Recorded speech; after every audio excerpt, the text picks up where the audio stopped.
Le projet Limponant regroupe des chercheurs de l'INRA, du CNRS, de l'Université de Nantes et de l'ONIRIS autour de la question des liquides ioniques et de leur utilisation comme plastifiant dans l'amidon.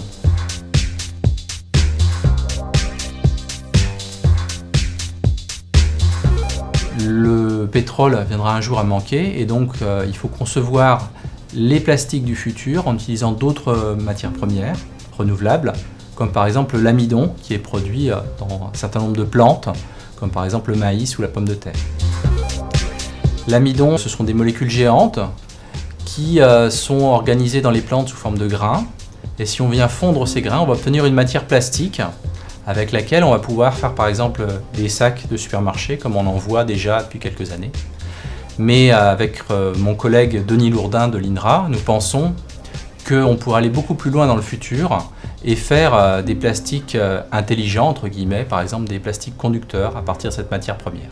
Éric Leroy et moi-même, nous collaborons déjà depuis plusieurs années, notamment pour mettre au point des matériaux à mémoire de forme en amidon, pour renforcer ces matériaux avec des argiles, et nous avons eu l'idée ensemble d'étudier les potentialités des liquides ioniques pour plastifier, pour améliorer les propriétés mécaniques de ces matériaux. Pour préparer une matière plastique à partir de l'amidon et du liquide ionique, on va simplement mélanger les grains d'amidon sous forme de poudre avec le liquide ionique et introduire l'ensemble du mélange dans une extrudeuse. Et au bout de quelques minutes, on obtient une matière plastique qui va pouvoir ensuite être caractérisée avec les différentes techniques dont nous disposons.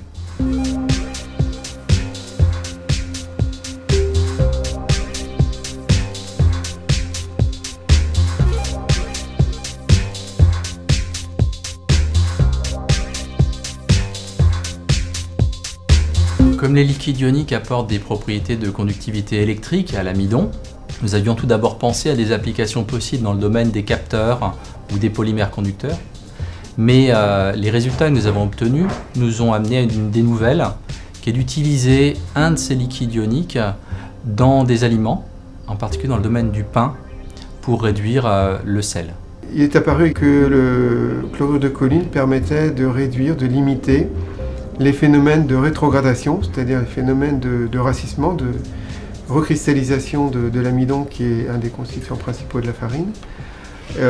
Et on espère donc en complément avoir un effet positif en termes de racisement, étant entendu que les pains réduits en sel ont tendance à rassir plus vite.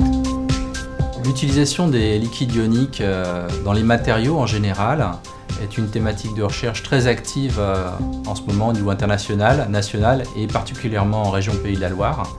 Nous avons d'ailleurs organisé un workshop en novembre 2014 qui a réuni des scientifiques de France et d'Europe.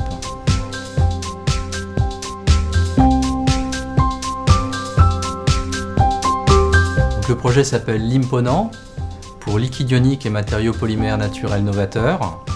Et ce projet est réalisé au Ponant de la France, à l'ouest.